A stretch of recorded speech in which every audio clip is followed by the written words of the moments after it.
السلام علیکم۔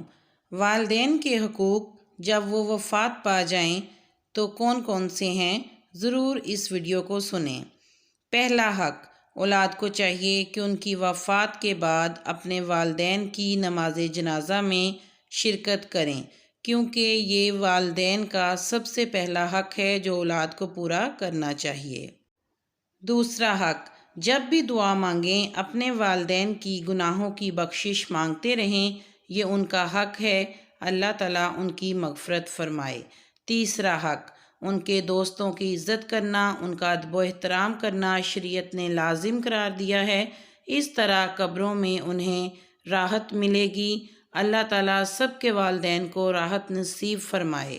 چوتھا حق، والدین اپنی وفات سے پہلے جو بھی وعدے کر کے گئے ہوں، اولاد پر لازم ہے کہ ان وعدوں کو پورا کرے۔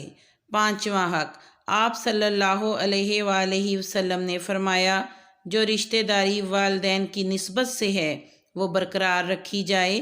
والد کے رشتہ داروں کے ساتھ بھی اچھے تعلقات قائم رکھیں اور والدہ کے رشتہ داروں کے ساتھ بھی تعلقات اپنے ویسے ہی قائم رکھیں جیسے کہ ان کی زندگی میں تھے۔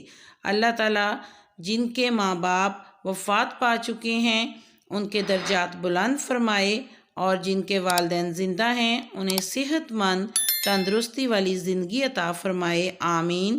ویڈیو کو لائک، چینل کو سبسکرائب کریں اور والدین کے حقوق کی جو ویڈیو ہے اس کو ضرور شیئر کریں۔ اللہ حافظ۔